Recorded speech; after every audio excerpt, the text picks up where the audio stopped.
Hi, my name is Jonathan Hicks. I'm back at the Dice Cup, and this evening I'm joined by Steve.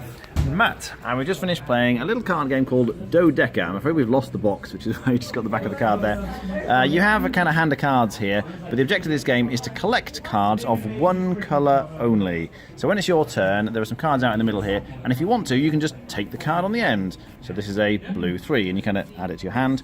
And then another one, then it kind of turns to carry on round, and Steve might, instead of taking this one, he could take a card off the top. And then Matt would have a turn, and he'd take one off the top. And the key thing we're looking at here is the total in the middle. So at the moment you see it's 2 plus 3 is 5, plus 2 is 7, plus 1 is 8. There's 8 in the middle. Now if you reveal a card off the top and it's more than 12, the total, you go bust. So at the moment we're okay. Ooh, we're just okay. And then Matt has to kind of make a decision.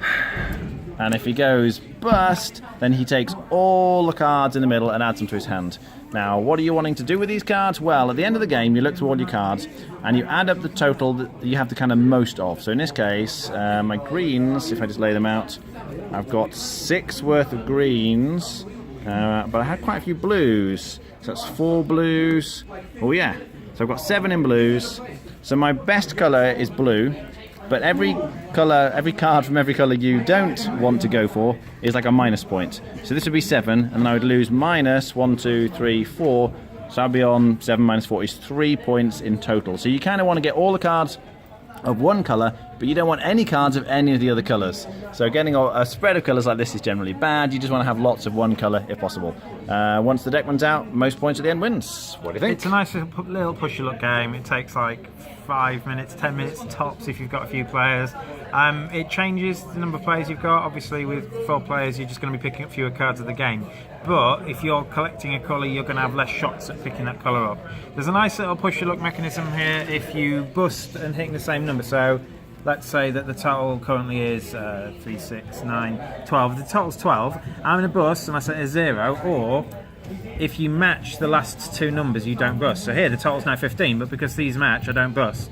So you get certain situations where you know that I'm on 11, but I'm 11 with 3 the last card, so a 0 doesn't bust me, a 1 doesn't bust me, a 3 doesn't bust me. I can be a bit more risky turning a card over, whereas if I'm on 11 where the last card's a 0, then nearly anything else will bust me. It's nice, it's quick, but there's not much to it. Matt? Yeah, it's very simple. I got completely run over by the busting and got a minus 17 points, so I didn't do very well. And maybe I would play it a bit differently if we play again. But yeah, it's nice and simple, and like Steve says, it's push-your-luck games. So if you like that kind of thing, this is very quick and easy to learn, and you can slip it in your pocket, so that's good. Rating? I would probably give it 6 out of 10. Steve? 5.5. Yeah, it's what I call a beer and pretzels game. There's very little to it, and to be honest, I don't know how much strategy really matters. You can try your hardest and just get done in by the cards. There's very little to think about, but if you just want something to while away the time where you're kind of drinking and chatting to your friends, I think it's okay. I'd probably give it a 5 out of 10. Alright, thanks for watching. That was Dodekka.